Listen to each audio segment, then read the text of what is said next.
something. That's how much I made in about 3 hours. So it says 2 hours and 56 minutes. Only got one ride. Made $4.80. So if you deduct 20% out of that, $4.80, that's what I made. Luckily, it was a Friday night, and Lyft offers hourly wages. So they said you get $20 an hour, take out the 20%, that equals $16 an hour. So they paid me like $12 or something extra. So that night, I made $16 because the other 2 hours, I didn't get any customers. You have to get one customer per hour to get the $20 an hour. I only got one for 3 hours. So boo-hoo to me, sad night. And, I'm not here to go on strike or anything or say bad things about Lyft, because I personally think that Lyft is a good company that's been doing their best to do their best for everyone.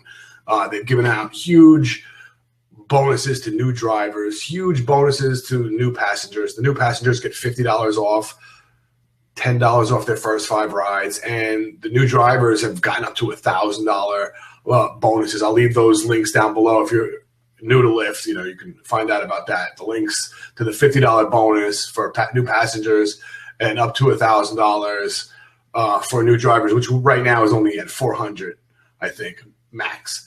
So, the good days of Lyft, the huge incentive days are kind of over. They've ceased to exist, at least now, and doesn't look like they're coming back. But it's wintertime right now, and, summer is just around the corner. Maybe some of these things might heat up again. But, that's pretty sad. $4.80. If it wasn't a Friday night and I didn't get the hourly pay, it's just sad. You only got one ride, and 3 hours, $1.60 an hour. So for the other hours, I really did make $1.60. But the good thing was I sat home. I was right here. Where else would I rather be, right? I was right in front of this very computer, chilling, doing my work, hoping to get a call, and I didn't get one. So I wasn't, freezing in a car on some cold winter night. But, the point of this whole thing is that there are good nights and there are bad nights. Not every night is going to be a great night.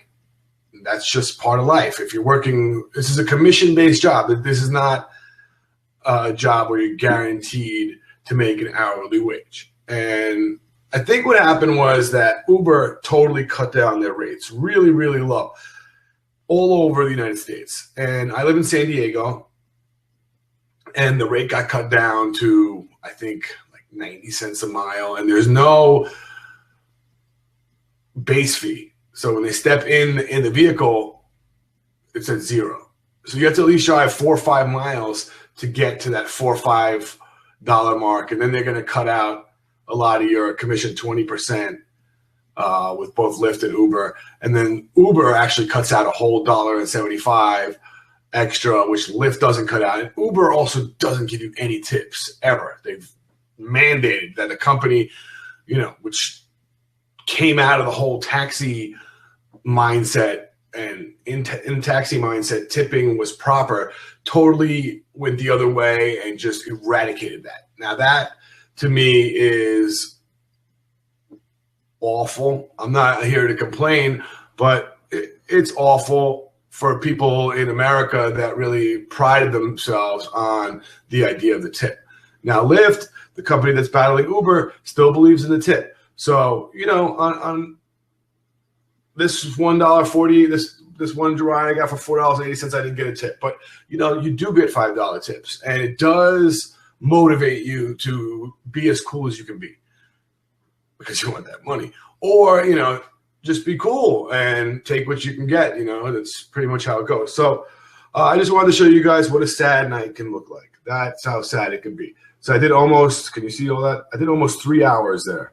So at about the 3 hour mark, I was like, no, I can't do this to myself anymore. This is too sad.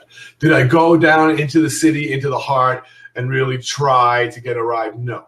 I just sat home and chilled. Am I in an area where I'm not ever going to get a ride? No. I live in a pretty cool area where I figure I could get a ride. But,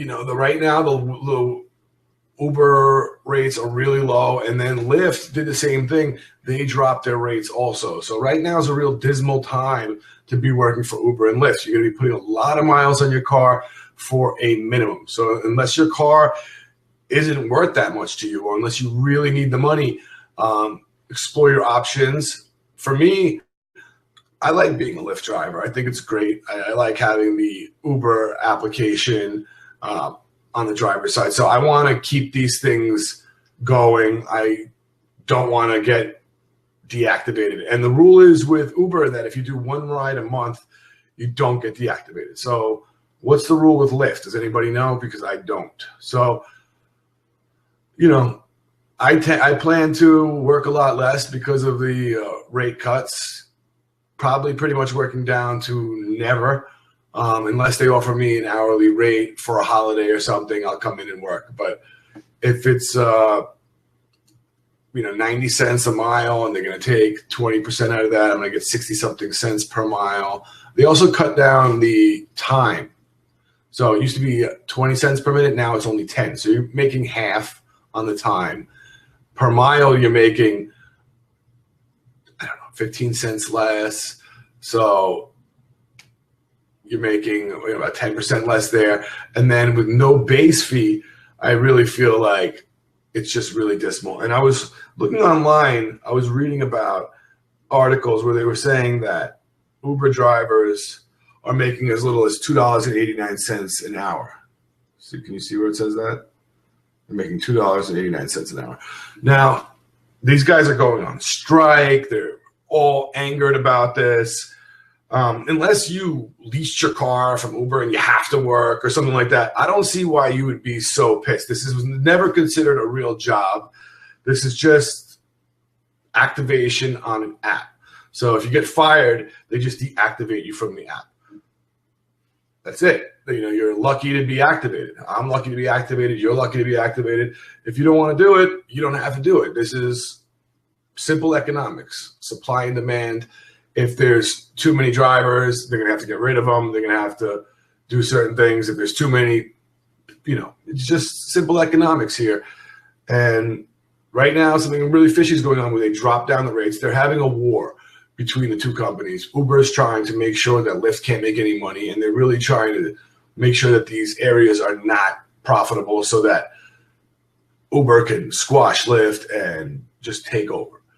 I think that's what's going on. I'm not sure about that, but the truth is it is 90 cents a mile. And if you're going to be making, 90 cents a mile or less, probably 40 or 50 cents a mile by the time you go and pick the person up and you drive around looking for another person, I think my car is worth more than 40 or 50 cents a mile. At least it is to me. So at this point, I'm actually going to just take it easy, drive a little bit just to maintain access to my apps, and then hope that this summer the prices are raised a little bit or just work the holidays. And that's okay with Lyft and Uber. You don't have to work full time and put your car and your nose to the grindstone every day.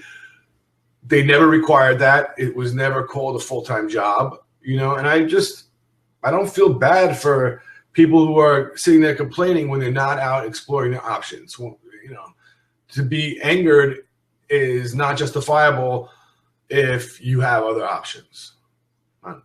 Peace out, guys. Let me know what you think about the video, and let me know what you think about the Uber and Lyft / price cuts. If you think that this was really mean to the drivers to do, or if you feel like me and you feel like Uber and Lyft are allowed to do what they want. It's their companies. If they want to offer incentives to the passengers that